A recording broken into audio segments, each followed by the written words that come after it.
pertanian. Kita bisa mulai ya. Oke. Pertama-tama saya ingin mengucapkan terima kasih untuk tempat ini. Boleh kita langsungkan acara press conference di Mr. James Senopati ini. Terima kasih untuk ownernya Pak Yudi, thank you ya. Kemudian ya seperti yang teman-teman dari media pastinya sudah tahu bahwa setelah 17 tahun saya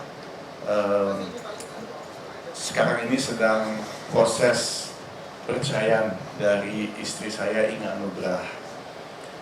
Cuman mungkin selama ini kan saya memilih untuk diam, ya kan? Dan dari pihak sana kelihatannya begitu banyak membuat statement-statement yang memberikan opini masyarakat yang aku rasa bisa merugikan aku, gitu. Nah ini saya oleh sebab itu sekarang mengundang tim penasihat hukum saya. Di sebelah kanan saya ada Pak Riki Saragih, sebelah kiri saya ada Pak Haga Bangun, dan mereka akan mewakili saya. Untuk selanjutnya biar saya berikan dulu mic-nya kepada Pak Riki, ya. Terima kasih. Baik, terima kasih. Pembukaannya tadi sudah disampaikan oleh Pak klien kami, Pak Aribo. Jadi pertama kami ucapkan terima kasih kepada rekan-rekan media yang telah menyediakan waktu di tengah kita menjelang libur Lebaran ini ya. Kita harusnya mungkin udah pada pulang kampung nih gitu ya. Nah, pertama kami ingin menyampaikan bahwa rencana untuk gugatan perceraian ini itu memang tidak dibuat untuk disebarkan di luar pengadilan, di luar persidangan, karena kami ingin fokus ke dalam proses pembuktian di dalam perkara perceraiannya saja. Itu yang pertama. Namun setelah kami lihat kemarin di media setelah persidangan hari Senin itu sampai sekarang ya, sampai hari ini itu banyak ternyata statement-statement yang kira-kira kok kami lihat kayak tidak sesuai ya dengan fakta-faktanya, tidak sesuai dengan fakta-fakta yang terjadi di dalam perkawinan Mas Hari selama 17 tahun dengan Ibu Inge gitu ya. Oleh karena itu kami hari ini kita ingin mengklarifikasi ada beberapa poin yang sudah kami tangkap yang menjadi fokus kami untuk diklarifikasi atau ditanggapi. Yang pertama adalah tentang tidak adanya nafkah yang diberikan oleh klien kami kepada Ibu Inge. Adapun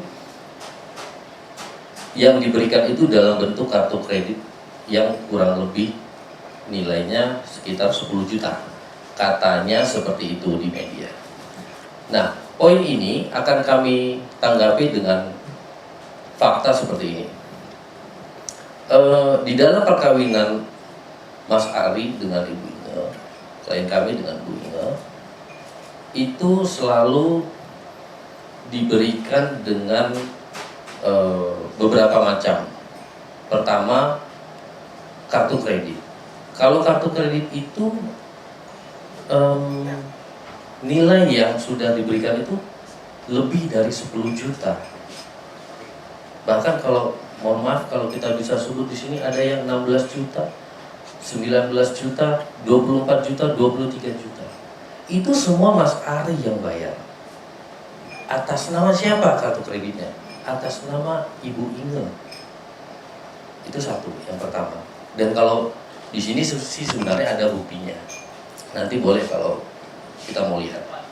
Nah, itu yang pertama. Yang kedua, selama dalam perkawinan mereka, itu Mas Ari selalu menyediakan uang cash di berangkas yang ada di rumah, di tempat tinggal mereka. uang cash di berangkas itu bisa diakses baik Ibu Inge maupun Mas Ari.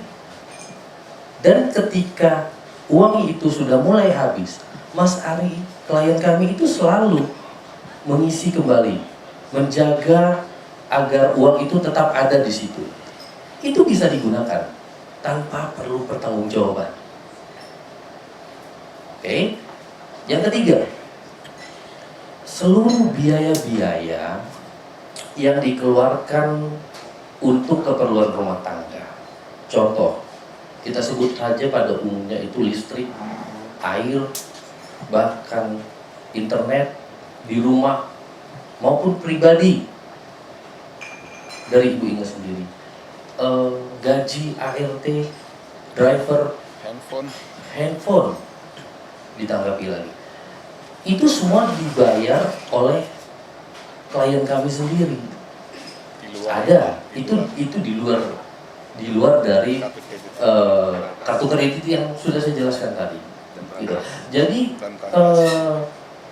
semua kecuali kecuali untuk keperluan rumah tangga, kebutuhan pokok ya. Kebutuhan pokok contohnya ya beli beras, beli susu, beli gula. Itu Ibu Inge loh memang yang karena memang dia ibu rumah tangga dia. Tapi itu pun diambil dari kartu kredit atau uang cash tadi yang ada di berangkas. Dan bahkan kalaupun mau kita buka kartu kredit, mohon maaf, itu untuk keperluan pribadi seperti biaya salon juga ada di situ. Jadi karena ada statement itu maka ya kita bicara bukti saja gitu ya. Nah itulah tanggapan untuk statement tentang tidak ada nafkah, katanya tidak ada nafkah. Kemudian yang kedua ada statement bahwa Ibu Inge merasa kaget, dia terkejut. Ini kami tanggapi demikian. Terkejut apa nih? Terkejut kaget karena adanya Perceraian. perkara perceraian, adanya surat panggilan yang tiba-tiba diterima dari pengadilan, kan gitu. Nah, ini kami tanggapi. Ini sebenarnya statement ini bertolak belakang dengan statement penasihat hukumnya yang mengatakan bahwa Ibu Inge setuju untuk bercerai. Kita tahu bahwa perkawinan ini berlangsung selama 17 tahun. Untuk bercerai itu tidak diputuskan 1 jam, 1 hari, 1 bulan. Itu bertahun-tahun sebelumnya. Jadi sebelum hari ini sudah ada, Ibu Inge itu sudah tahu bahwa ada rencana perceraian ini. Gitu ya. Jadi statement itu tidak benar. Statement bahwa seolah-olah dia nggak tahu kok tiba-tiba saya digugat, kira-kira begitu ya, kira-kira. Kok tiba-tiba saya digugat, saya suruh datang ke pengadilan. Itu nggak benar, dia tiba-tiba tahu. Oke, mungkin nanti ada beberapa poin lagi yang disampaikan rekan saya.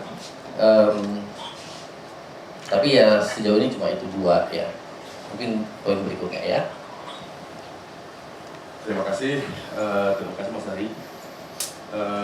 Poin terakhir yang kami kuasa hukumnya Mas Ari ingin sampaikan bahwa ada statement yang beredar bahwa perceraian ini tanpa adanya keterlibatan pihak ketiga. Tanggapan yang mau kami sampaikan adalah pernyataan tersebut tidak benar, bahwa ada orang ketiga, makanya ada urusan perceraian ini. Demikian tanggapan dari kami. Selanjutnya kami serahkan kepada Mas Ari. Silakan Mas. Ya, terima kasih. Berarti ini tadi katanya ada bukti, mungkin mau diperlihatkan dulu sebelum kita melanjutkan pembicaraannya.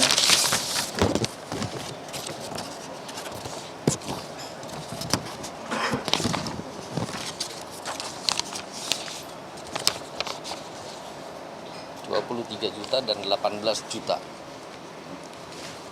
Ini yang saya bilang tadi, ini yang tadi saya bilang bahwa kartu kredit itu tidak bernilai 10 juta, lebih dari situ. Ini hanya beberapa ya, ini hanya contoh saja. atas namanya siapa? Atas namanya ibu. Gitu. Jadi kita di sini bicara bukti saja, bicara bukti sesuai dengan fakta yang terjadi. Dan sebenarnya ya hal-hal seperti ini kan ini di luar pokok persidangan ya. Tapi memang tetap harus kita sampaikan.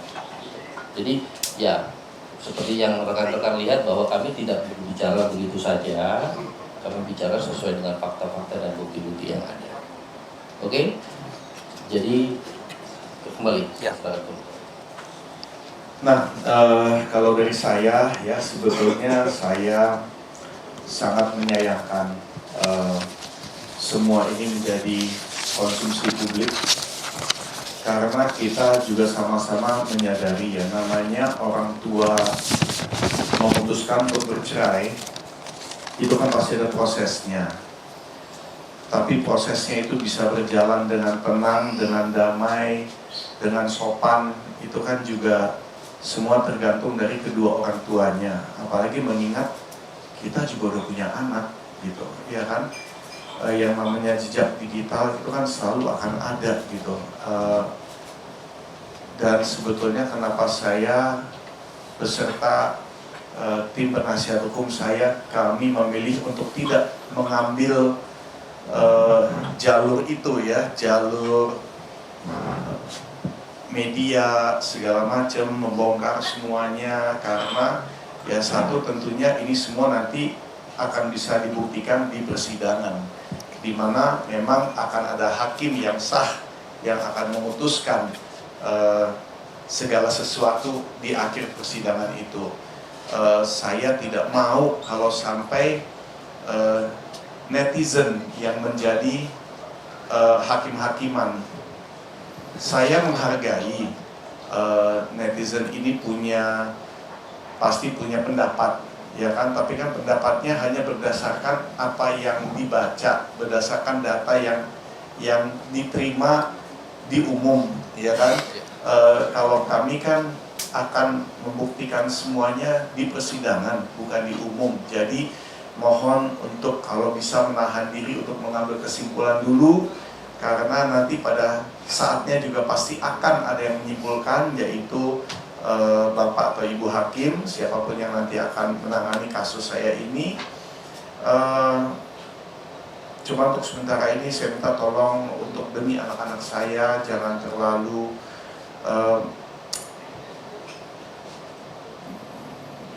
ya lebih inilah, ini kita di bulan Ramadan, kita lagi lebih menahan diri untuk mencaci maki, untuk terlalu cepat mengambil kesimpulan sebelum memang kesimpulan bisa diambil berdasarkan semua fakta-fakta yang ada, gitu aja. Sebelumnya saya mengucapkan terima kasih. Kalau misalnya ada pertanyaan silahkan, tapi kalau bisa tolong jangan yang menyangkut hal-hal yang memang masih harus di dalam persidangan gitu ya, bahan-bahan yang baru bisa diungkapkan di dalam persidangan. Silahkan. Mas Ari, berapa lama mempertimbangkan ini, Mas? Karena kan tadi bilang nggak mungkin sejam, sehari ataupun sebulan gitu. Berapa lama sebenarnya? Betul. Kalau dari saya pribadi, saya baru mempertimbangkan ini dari bulan Desember kemarin. Gitu. Ada lagi? Tadi sebelum singgung orang ketiga, maksudnya orang ketiga itu gimana, Mas? Dari pihak siapa maksudnya, Mas? Silahkan. Oke. Ya. Jadi begini, mohon maaf saya potong pertanyaannya mungkin buat Mas Ari, karena kan begini ya, ini kan kita perkaranya juga sedang berlangsung, lagi diperiksa di Pengadilan Negeri Jakarta Selatan. Untuk pertanyaan tentang pihak ketiga, tadi sudah diberikan jawaban bahwa ada pihak ketiga. Tapi siapa dan kapan dan sebagainya itu sudah masuk ke materi pokok perkara. Jadi kami mohon maaf dengan segala hormat tidak dapat menjawab pertanyaan itu. Kita ikuti saja nanti persidangannya dan sidangnya juga akan baru mulai ya. Demikian. Ya, karena kan memang dari kuasa hukumnya Inge kan mengatakan tidak ada pihak campur tangan orang ketiga gitu ya. Nah itu kan sebetulnya tidak benar adanya. Tapi begini, saya dari awal saya sudah mengatakan, sudah sepakat dengan istri saya bahwa yuk kita jangan saling menjatuhkan. Kalau memang kita mau bercerai, kita berpisah baik-baik. Saya tetap menghargai dia sebagai pendamping hidup saya selama 17 tahun yang sudah memberikan 2 anak yang luar biasa, yang kami sangat sayang dan juga sayang sama kami. Tapi mungkin ya untuk tidak terlalu menjadi beban untuk anak-anak kami, ya saya juga tidak mungkin akan menggunakan cara-cara melalui media untuk menjelekkan atau untuk salah satu pihak gitu ya. Jadi biar semua itu nanti di persidangan yang akan diselesaikan, kurang lebih seperti itu. Mas Ari, pernikahannya keberapa Mas Ari ketika ada orang ketiga di usia pernikahan keberapa selama menjalani pernikahan? Itu maaf saya tidak bisa bicara detail dan minta tolong banget, tolong jangan kasih saya pertanyaan yang membuat saya harus menjatuhkan orang. Saya nggak mau gitu. Jadi siapapun itu, apakah saya, istri saya atau siapapun, saya tidak mau. Biar itu di persidangan tertutup, karena emang perceraian itu adalah persidangan yang tertutup. Jadi saya tidak bisa bicara terlalu banyak untuk urusan-urusan itu. Mas Ari, masih satu rumah atau sudah? Kita sekarang masih satu rumah, bahkan masih tidur di ranjang yang sama, karena memang kita kan belum cerai, kita masih proses, ya kan? Kita di rumah, kita berusaha untuk tidak bicara masalah ini, biar kuasa hukum kami masing-masing yang bekerja. Kami di rumah demi anak-anak juga kita ya berusaha untuk tetap seperti biasa, ya walaupun mungkin ya pasti itu tidak mudah ya, karena dengan segala sesuatu yang sudah dikatakan di luar sana gitu ya, di sosial media. Tapi ya untuk anak-anak kita harus berjuang, dan saya juga tidak mungkin mengusir istri saya dari rumah. Masa belum cerai udah saling pisah. Di sisi lain saya pun tidak mau keluar rumah, karena kalau saya keluar rumah nanti disangka wah Ari ayah yang tidak baik, yang tidak mempedulikan istri dan anak-anak, belum cerai aja udah kabur-kabur gitu. Saya juga nggak mau gitu. Aku rasa cukup sampai di sini aja. Kita masih sama-sama. Seperti apa Mas Ari? Mengenai perjanjian pranikah itu seperti apa Mas Ari? Mengenai perjanjian pranikah, silakan. Oke. Mas Yuki. Perjanjian pranikah memang itu ada. Prinsipnya kan perjanjian pranikah ini kan memisahkan antara harta suami dengan harta istri.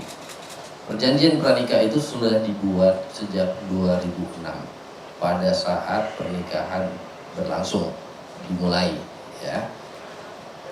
Hingga sekarang sudah 17 tahun itu tidak pernah ada pembahasan permasalahan baik antara Mas Ari antara klien kami dengan Bu Inge. Nah, artinya konsekuensi dari perjanjian pranikah atau perjanjian perkawinan itu sudah dimengerti oleh masing-masing pihak. Gitu. Jadi itu tadi untuk menjawab ada pertanyaan tentang pranikah. Jadi perjanjian pernikahan itu perjanjian pranikah ya itu sama aja, itu ada gitu ya. Oke? Mas Ari, kalau begini dan hak asuh anak seperti apa Bang? Oh ya, Di enggak dalam nanti. perjanjian termasuk hak bunuh gini dan hak asuh anak sendiri seperti apa? Itu kan masih menjadi bahan di pengadilan nanti ya, materi pengadilan ya. Jadi itu biar berjalan dulu. Yang pasti kalau dibilang bahwa semuanya, dan ini saya ingat kuasa hukumnya dari pihak istri mengatakan seperti itu, bahwa tidak ada semuanya ke saya, tidak ada yang ke dia, itu pun tidak benar, bisa bisa kami buktikan bahwa itu tidak tepat pernyataan itu gitu. Jadi jangan mohon untuk publik, untuk netizen jangan terlalu mudah menelan apapun yang cuman disampaikan oleh salah satu pihak gitu, tapi biar semuanya nanti akan terbukti dengan sendirinya. Terima kasih ya, terima kasih. Itu nanti saya serahkan sama kuasa hukum saya belum tahu bagaimana nanti sebaiknya. Tadi sempat spill bahwa pihak ketiga itu membenarkan ada perselingkuhan atau nggak Mas? Saya tidak bisa bicara lebih detail masalah itu. Terima kasih. Ya. Silakan diartikan sendiri ya. Menanggapinya boleh. Apa? Mendoakan agar rumah tangganya baik-baik. Menanggapinya boleh. Gimana Mas Ari? Kita akan berdamai. Begini. Iya.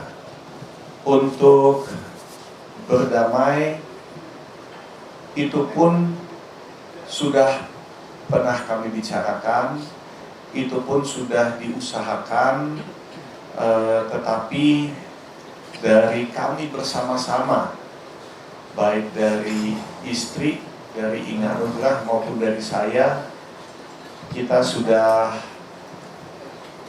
mengambil keputusan bahwa ini adalah jalan yang terbaik, bukan saja untuk kita tapi juga untuk anak-anak kita. Jadi tidak selama-lamanya bisa dikatakan aduh mikirin anak dong, jangan bercerai. Ya jujur aja, kalau kita tetap memaksakan untuk tetap bersama tetapi di dalam rumah tangga sudah tidak menunjukkan hubungan suami dan istri yang baik, yang harmonis, yang saling mengasihi, apalagi setelah sudah melewati langkah-langkah seperti ini, itu juga semakin sulit kan. Jadi anak-anak kami pun sudah mengerti, sudah memahami dan sudah bisa menerima keputusan kami berdua. Berarti anak-anak sudah tahu Mas Ari? Sudah tahu semuanya. Terima kasih banyak. Thank you. Terima kasih. Setelah perceraian kabarnya Mbak Inga nggak boleh nengok anak itu gimana? Nanti itu semuanya di keputusan pengadilan, ya. Terima kasih ya. Terima kasih. Ya, oke. Aku foto sendiri. Terima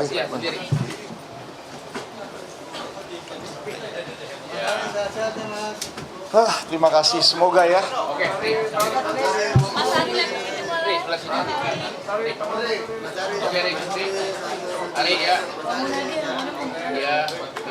boleh.